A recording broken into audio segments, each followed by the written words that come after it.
friends. Well, we are rolling into fall rather rapidly. And if you're anything like me, that means life goes through a little bit of a transition, a little bit of a shift as we go from summer back into the school year, back into that routine. And this year for us has brought a added measure of transition and shift. And I'll be honest, a little bit of chaos. And so one of the questions I get asked most frequently in various forms is, how do I do it all? Meaning, how do I keep the balls in the air when it comes to homeschooling kids, running multiple businesses, one of which is a restaurant, creating content online, and hey, not to mention homesteading and doing everything that comes with that. So considering that in the midst of this week's chaos, we just so happened to launch the 2025 Old-Fashioned on Purpose Planner. That was a project, but we got it done. I figured it would be a good time to recap some of my favorite efficiency tricks, productivity tips, and just the ways that I mostly keep my sanity in the midst of a lot going on. And let me be honest, I have used these techniques a lot the last week, especially just to keep my head above the water. So I'm excited to share those with you today. Welcome to Old Fashioned on Purpose. This is a show where we talk about what we have potentially left behind as a culture as we have raced towards progress and industrialization. But even better, we talk about how we can get the good pieces back and weave them into our modern lives without driving ourselves insane. When that really is the ticket, that last part. So first off, before we get any further, I have to warn you, if you're watching this on video, there are about 5 flies in the office right now, and I cannot find the fly swatter, and they are dive bombing my face as I talk. So if I start making very frenetic movements, I am not having a seizure. It's just the flies, and they're driving me crazy. I don't know if you can hear them in the microphone when they buzz by the microphone, but if you're listening to the audio version and that is something you're hearing, my apologies. So doing the best that we can at this moment in time. Okay, so we're definitely in a transition period of life right now. Life is a little different. Life is shifting, and that happens, and that's good, and it's not a bad thing. But I feel like I am definitely making a lot of adjustments in how we run our daily routines and what our schedules look like. And so I wanted to share some of that with you today, and also just some of the strategies I'm using. I find it ironic and also timely that I launched the Old-Fashioned on Purpose Planner this yesterday. By the time you listen to this, it won't be yesterday anymore, but it launched yesterday. I intended to get it out to the world in August, and then we were about 4 days late. We missed August by 4 days, but it is here. It is out in the world. A bunch of you have already ordered it, and I'm really pumped. I know I've said this every year, but truly, this is our best one yet. It is incredible, and I'm going to share more details on that at the end of the episode. But needless to say, I just find it ironic that the week we launched the planner, I'm leaning heavily on my planner just to survive. So a little recap. And since so much is still shifting for us, I don't really want to do a major recap of the insanity of 2024 until closer to the end of the year. But needless to say, Christian is back helping at the charter school. He's functioning as the CEO right now. And that means he's gone a lot. And he was gone a lot this summer as he tried to implement, and he got it done successfully, a transportation program. So we have buses running all over. We have a new food program for the kids. It's fantastic. So much good is happening there, but he is there a lot. It is monopolizing the bulk of his time. It's like a startup, right? So he is kind of checked out of life on the homestead. And I don't say that in a negative light. That's just what it takes when you're starting something new. It takes a lot of energy. So he is not just physically present here like he was in years past, which is fine. This is a stage, but that just makes my life look a lot different as a mom and a homesteader and an entrepreneur. We also are going through a season where we have chosen not to have hired help anymore here on the homestead. We've had anywhere from 1 to 3 young people that have worked as ranch hands or helpers around the homestead. And we're just taking a break from that at the moment, which actually honestly feels kind of good. I'm leaning into that, but it just creates some different roles for me to play.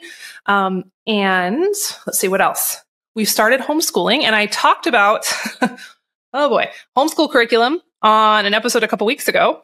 And if you listen to that, you remember me saying at the beginning, I hold the concept of homeschooling loosely.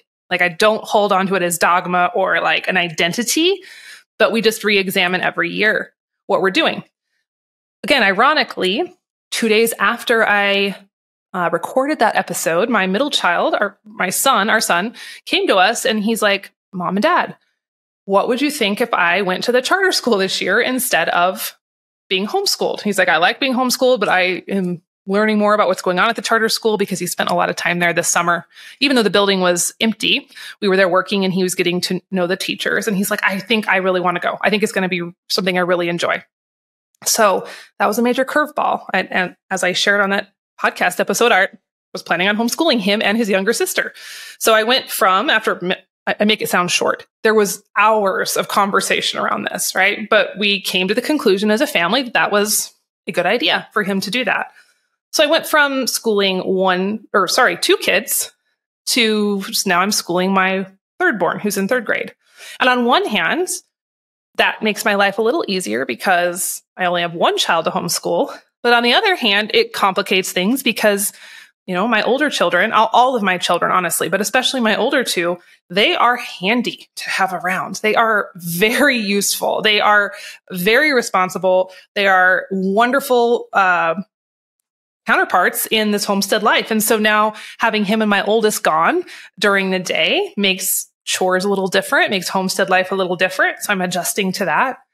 And then potentially one of the biggest transitions, maybe that's the right word, maybe not. The biggest transitions of all is we have decided for this point in time to hold on to the soda fountain. And I'll do a follow-up episode on that in the future. I don't feel like going into all of that today. It's been a fascinating year, friends. Fascinating. So many revelations. But anyway, long story short, a wonderful manager showed up kind of seemingly out of thin air. He has completely shifted the issues that we were having with the soda fountain that was making me feel really discouraged. And he has shifted the culture. He has up-leveled the food. The food was good before. It's really good now.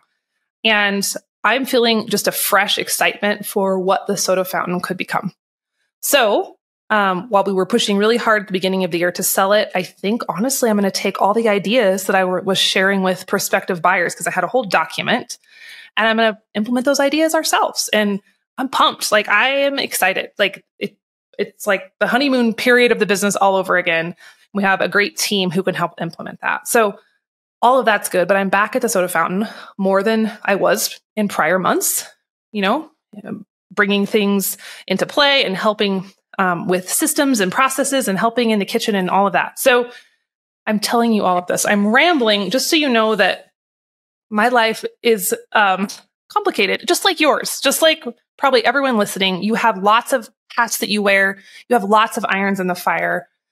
Maybe on social media, there's a perception that everyone who's homesteading is just like frolicking in the gardens all day. And all you have to do is gather eggs and pick carrots and can. I have every once in a while a day where that's all I do. But for the most part, those old-fashioned skills are really woven very strategically amidst a lot of other things. And so I just want to provide some encouragement for you that you can still homestead and honor that part of yourself that's craving those old-fashioned skills and those old-fashioned activities. You can still do that and also run businesses and be involved in your community and all that. So the point of today's episode is not just to tell you about my chaos, but to share some of the strategies I'm using to keep it in control as much as I can. And I say that with a little bit of a caveat because there are days when all the balls fall out of my hands and crash on the ground. So it's not like I'm doing this perfectly, but we're getting it done. And, I look at yesterday, for an example. We launched the planner yesterday, and launching a product is a really big deal for an entrepreneur because inevitably something will break. Tech breaks, emails break, websites break, something always breaks. So launching is super stressful. Also, there's that fear like, okay, I'm finally bringing it to the world. What if everyone hates it? There's also that. So there's some mental anguish. But beyond that, I had 10 boxes of beef to ship. The UPS was supposed to come get those. And then I was helping at the soda fountain because we had an employee not show up. So I wanted to make sure a manager wasn't left hanging. And I was answering emails, and I was also homeschooling my 3rd grader and launching this planner. and I wanted to make sure we had supper, and I had to run to town to pick up my husband because one of our school buses broke. So he was taking it to the mechanic and he needed someone to bring him home. So yesterday was full on crazy, yet in the midst of that craziness and, having to shift and adjust so much of what I was doing, like I didn't feel panicked. I didn't cry. I didn't feel like I was losing it. It just was busy, but methodical. And I really credit the practices and the planner and the things that I use in my life to enabling those days to just be pleasantly full, but not like breaking me. So let's get into the good stuff, shall we? And I hope these are things you can apply into your life, whether you homestead or you run a business, or maybe you don't do any of those things, but you just have a lot going on in your own capacity and you're trying to keep those balls in the air. So, excuse me. First off, I mean, this feels obvious. This feels like almost it goes without saying, but it doesn't. So I'm going to say it. Planning ahead is the key. I know you're like, duh, that's what the whole episode's about. But no, friends, like most people I observe who are feeling stressed, overwhelmed, like they're never able to get ahead, they're missing that ability to think in a futuristic way. And I find that really, no matter how chaotic it is or how busy it is or how many things I'm juggling, as long as I can just sit down and not even sit down. Sometimes it's as I'm walking somewhere. Sometimes it's as I'm driving or weeding the garden. I can just start to mentally process what's coming up. That is what allows me to start preparing early enough that I am prepared, that I don't show up late, that I don't show up, missing pieces and parts and feeling caught off guard. So let me give you some examples of that. So maybe that will bring this abstract concept into a little bit more of a concrete application. So I think about this a lot with food, right? And this applies to everything, but food is a big one. So people often ask, well, how are you getting meals on the table? Or I often cook for groups. Like for an example, we host horsemanship clinics here a couple times each summer, and I usually cook for those. At this last horsemanship clinic, I was gone for the week prior. I was home for one day, and then the clinic started the following day. And I wanted to have lunch for those 2 days. And I was having, I think, about 10 people here. So it needed to be a decent quantity of food. I needed to be prepared enough that I wasn't just pulling random things out of the fridge. And it's tricky to prep for that when I'm gone 6 days prior to that event happening, especially when you live far from the grocery store, because I just don't go to the grocery store on a whim. A grocery store is a planned out trip. And so it started by me thinking 2 weeks out, 2 weeks before, or 2.5 weeks before, okay, I know I'm going to be cooking. I know I'm going to have a group of 10 here.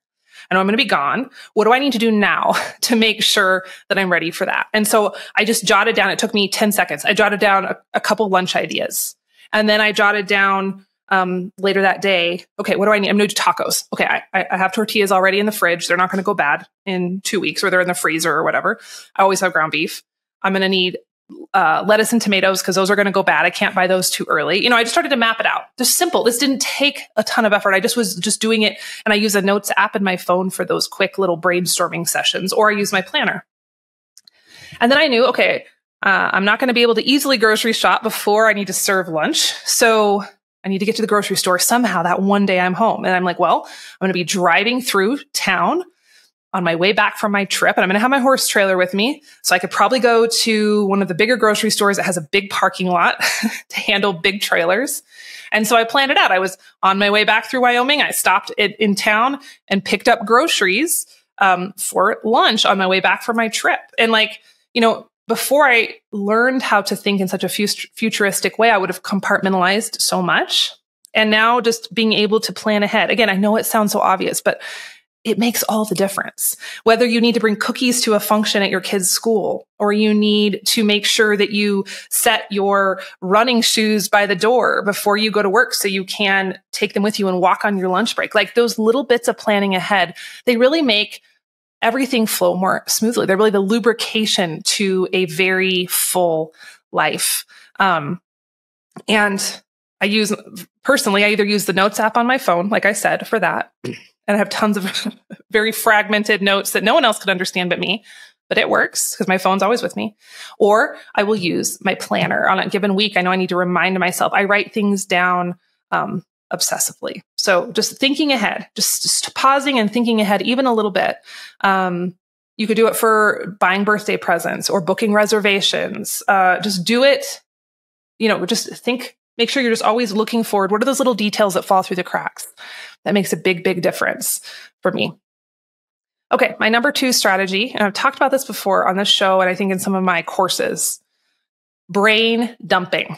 And I have been brain dumping like a crazy woman the last few weeks because just a lot of different things happening.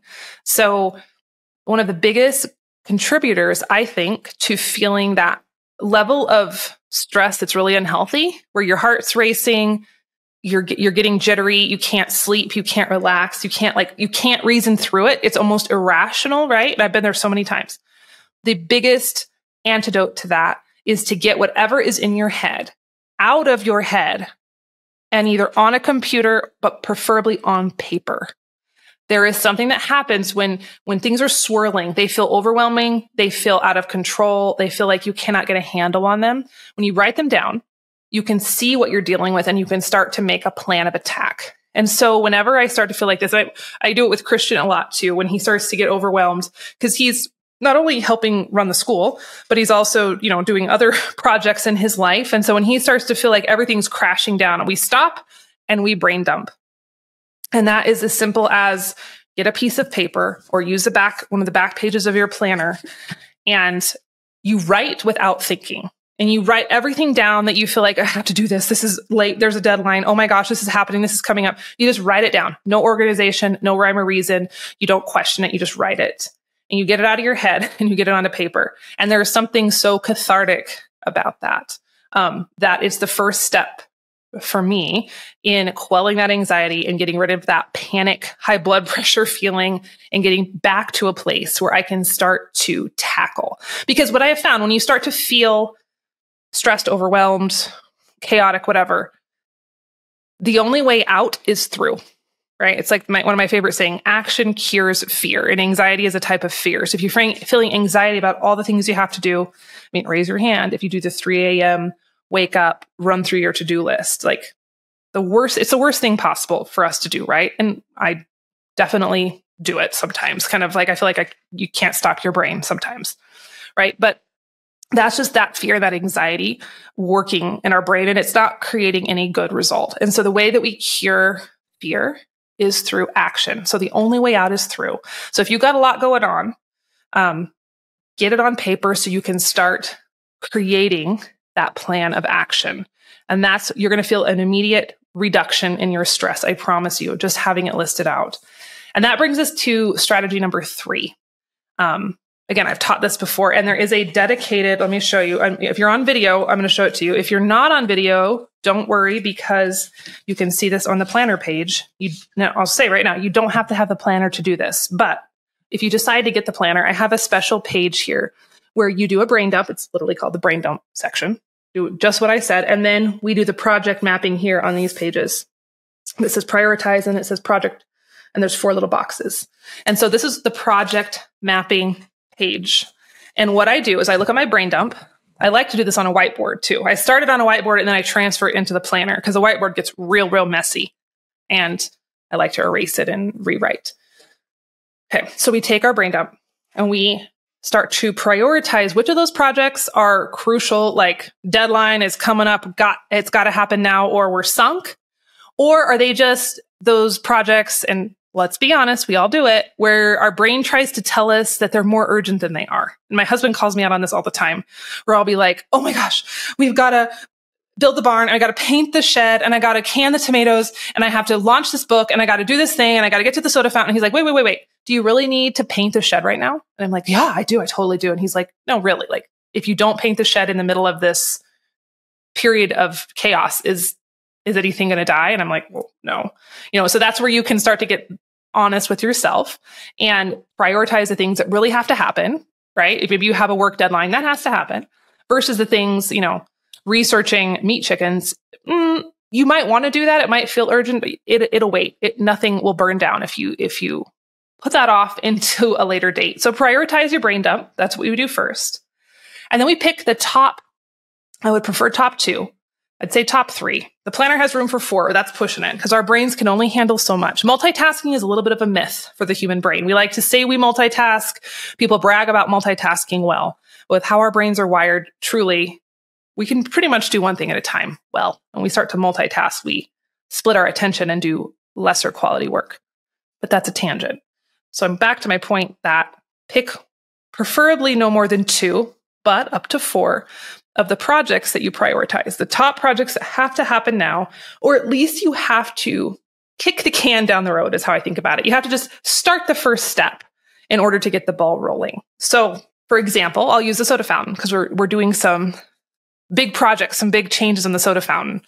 So 2 of those were priority to me. I have a whole list. Like you should see my whiteboard in the house. It's full of soda fountain ideas. 2 of them were really important. One was to get awnings, and I wanted to get the awnings before winter. And number 2 was to get a cool old-fashioned mural painted on the one side of the building. It's like a ginormous brick side, and it's kind of blah. So I wanted something to spice it up. Well, both of those things needed to happen before winter because you can't paint a mural when it's blizzarding. And the paint won't dry when it's too cold. And the awnings needed to be put up before the weather changes. And so those were priorities. So I took those off my brain dump. I prioritized them, and then I started to put them into my project boxes. So the first thing for awnings is I have to find the awnings. Actually, before that, I needed to measure to see what it was. So that was step 1, measure the store windows. Step number 2, I need to find a place that sells the awnings, which proved to be kind of a challenge. So it took me some research. Number 3, I had to order the awnings. Number 4, we had to install the awnings. Okay, so I broke it down into those baby steps. For the mural, my first step was measuring how big was this wall? How big did I want the mural to be? Step number 2 was finding a muralist. Do they even exist here? I don't know. We had to go find that. Step number 3 was reaching out to a muralist once we found him and seeing if he does that sort of work. So do you see how I'm breaking it down into those little tiny increments? But that's how I took my giant soda fountain brain dump, which was quite overwhelming at first glance, and started putting it into action.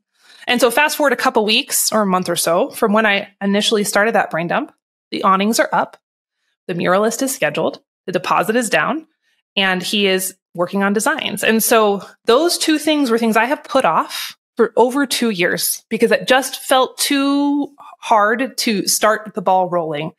And when I started to finally break it down and project map it, that is when I started to see the fruition of that goal. Now, the cool thing is, once you start to get those boxes checked, right? The awnings went up and they look so dang good. And I got so much dopamine from having that piece of my vision done and in place that I got a surge of energy to go on to the next thing on the whiteboard. And so it creates this incredible snowball effect. But the first thing you have to do is take that action to get through that anxiety. And so the project mapping is so, so key. And like I said, you don't have to do it in your planner, but if you have it, use the pages. You can do it on a whiteboard. In fact, it's now kind of a running joke with my friends that Jill likes her whiteboards. And if whenever we start to get stressed out about something at the school or something in the community, we go whiteboard it out, but it really works. It really, really works. And it just creates the feeling of baby steps versus this fuzzy, ethereal project that we can't quite wrap our minds around.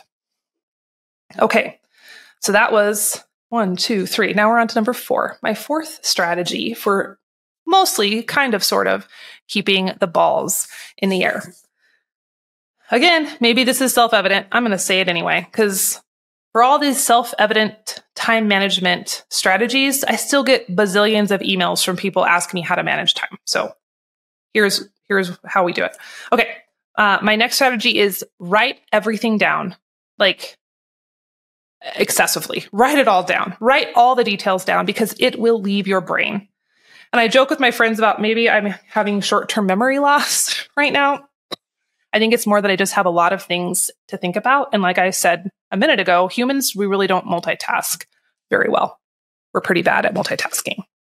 So I am continually shocked at the things I forget. And if I'm not writing them down in my planner or on the notes app of my phone or wherever, a sticky note. I love sticky notes. The older I get, the more sticky notes I use. it just leaves my brain. And why that is costly in terms of time is because then I have to think about it again, or I have to go find the email again, or I have to call the place again and get the details. Like that's using time we don't have. So a couple examples of how I have done this. We recently preg checked the milk cows. We did it via a blood test, and we had 6 cows to check. And so I pulled blood from their tail. I have a whole post on the blog on how to do that. And then normally we preg check with a vet. So they put their arm in the cow, but these cows we had just bred a couple weeks prior, and we needed early results.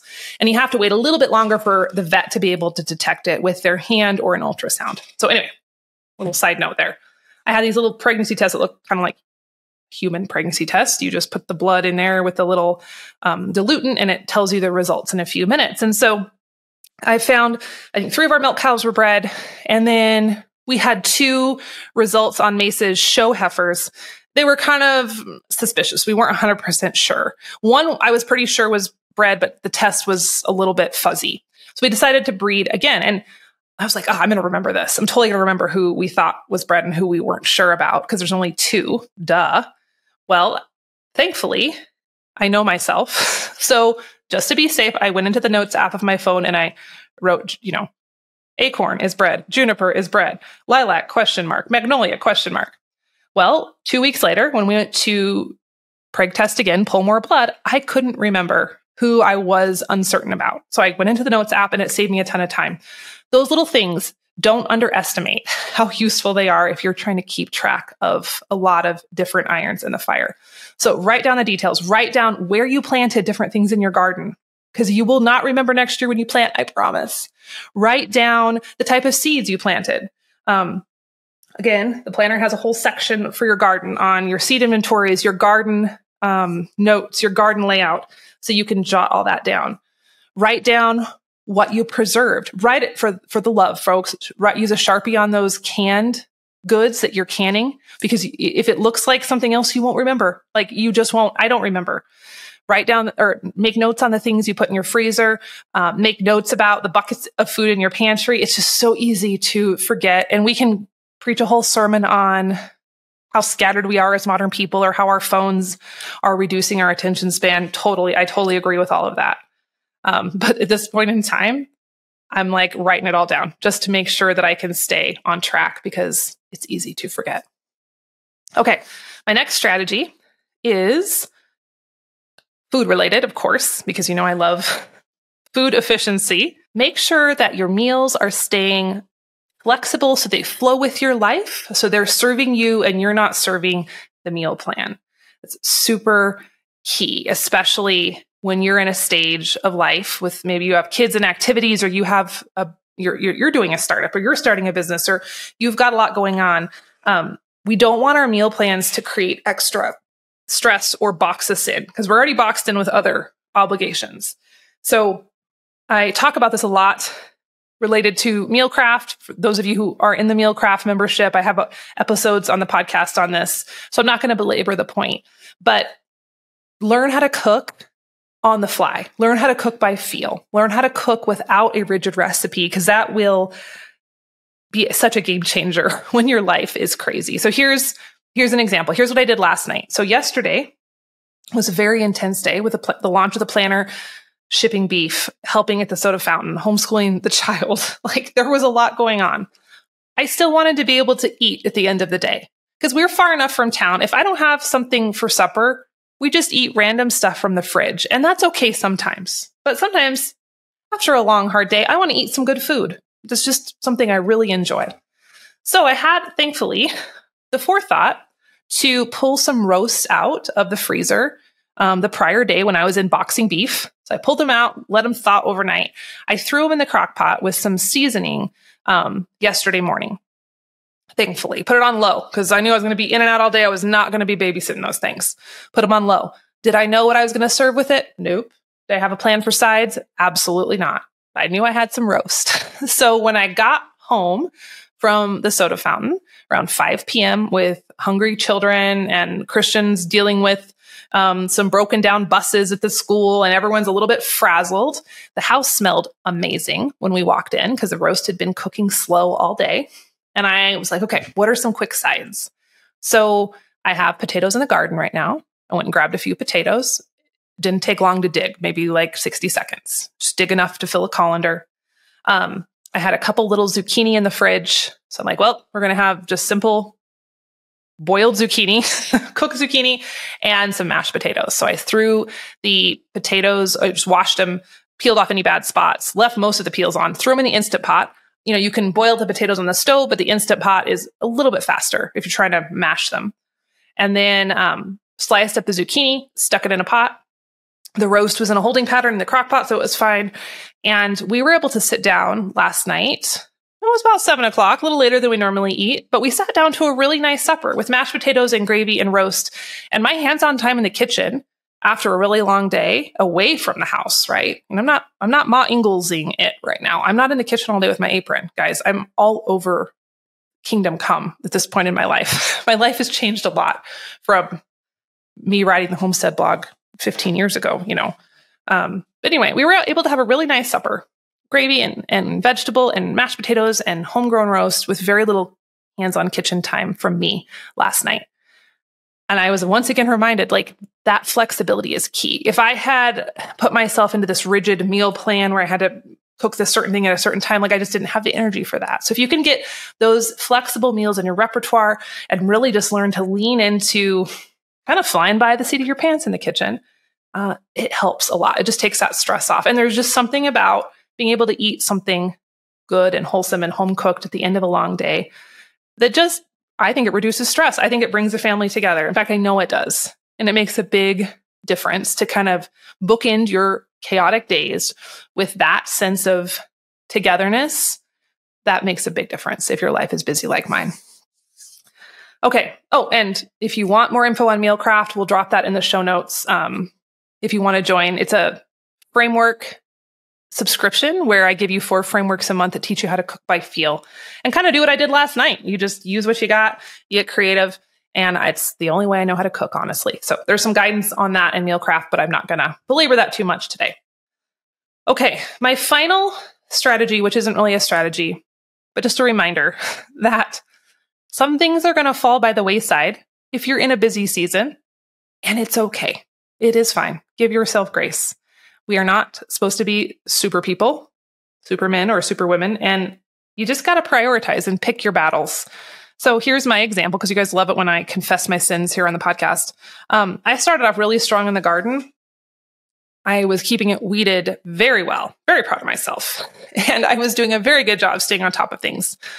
A couple of weeks ago, it all fell by the wayside, pretty much lost all control of the garden. And so I went out there to dig potatoes last night, and y'all, the weeds, real bad, real bad, which, you know, it's almost into the season, whatever. But I'm like, oh, at first I looked at it, I'm like, Jill, you did it again. Like, you started off so good and then you just failed. And I'm like, you know what? It's not a fail, because in the last couple weeks, I rode in an incredible horsemanship clinic. I drove to Jackson, Wyoming by myself. School started.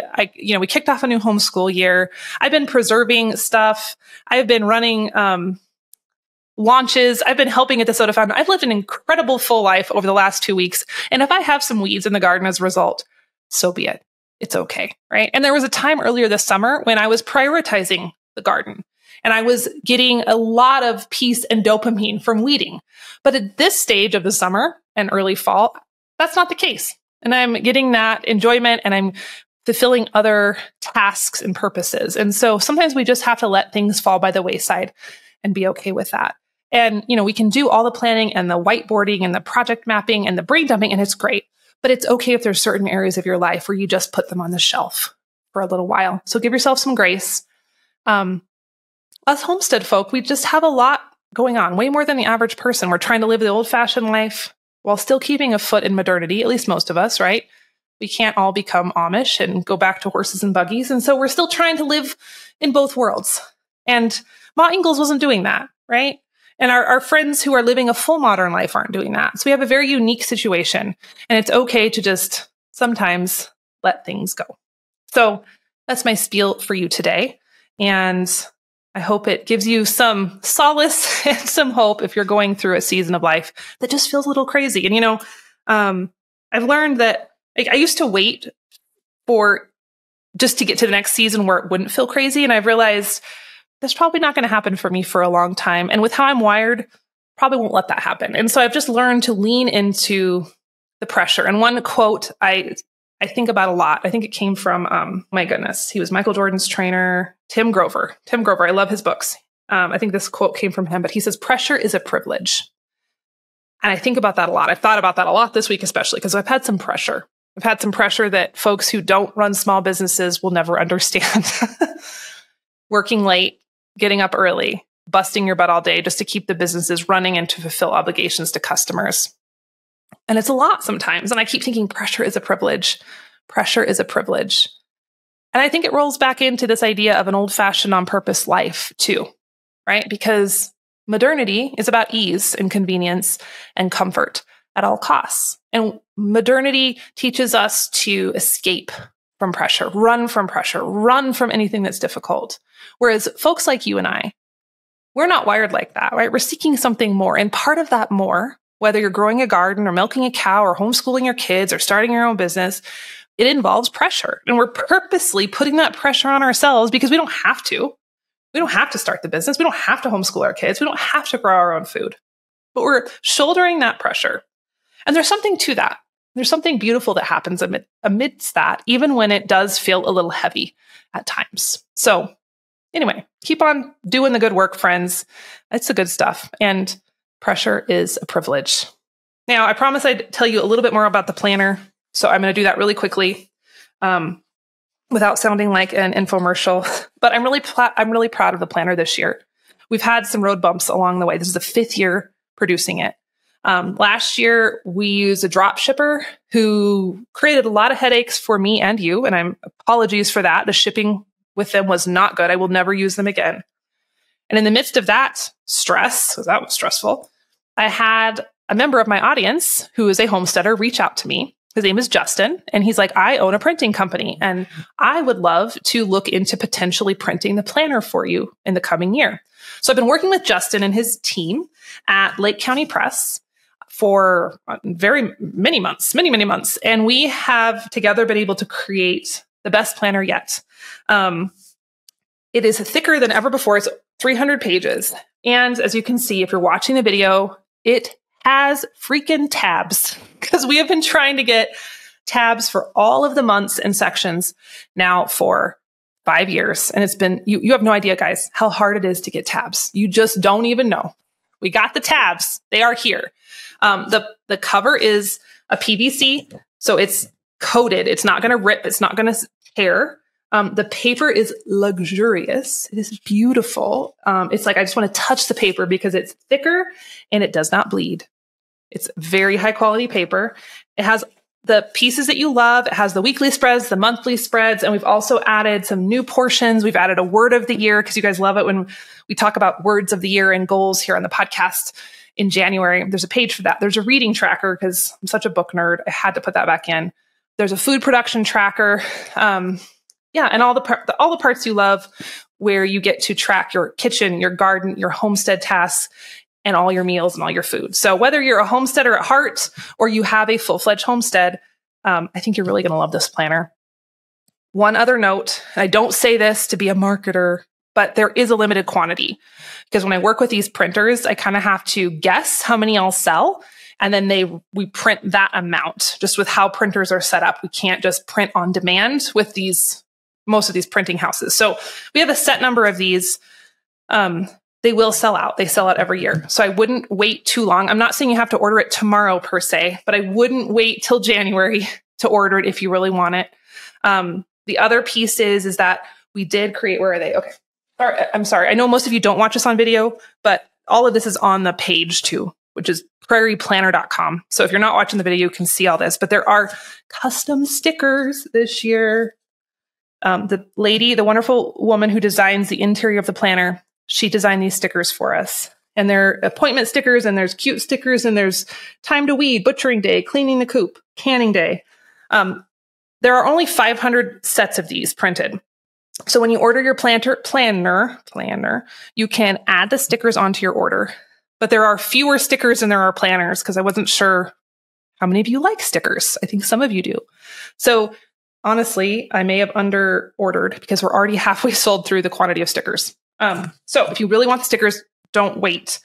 The planners will be available longer than the stickers are. Hopefully that makes sense, but the stickers are pretty darn cute. So that's my commercial for the planner. I hope you enjoy it this year. I'm really excited to use it. The cover is stunning. Thank you, Christy Beckworth, who is the sister-in-law of my wonderful assistant, Chris. She designed that cover and it's just beautiful. So grab your planner. prairieplanner.com is the website. Make sure you spell prairie right, because a lot of people forget that I after the A. And then they tell me the link doesn't work. And I'm like, no, it works. You just have to spell prairie. Sorry, don't mean to be like snarky, but it happens. Prairie is hard to spell. So just watch that. And yeah, thanks for listening, friends. I hope that your fall is pleasantly full and full of purpose, but also, you're able to keep it under control with the planner and using some of the strategies that we talked about today. So thanks for listening, and we'll talk again on the next episode of Old Fashioned on Purpose.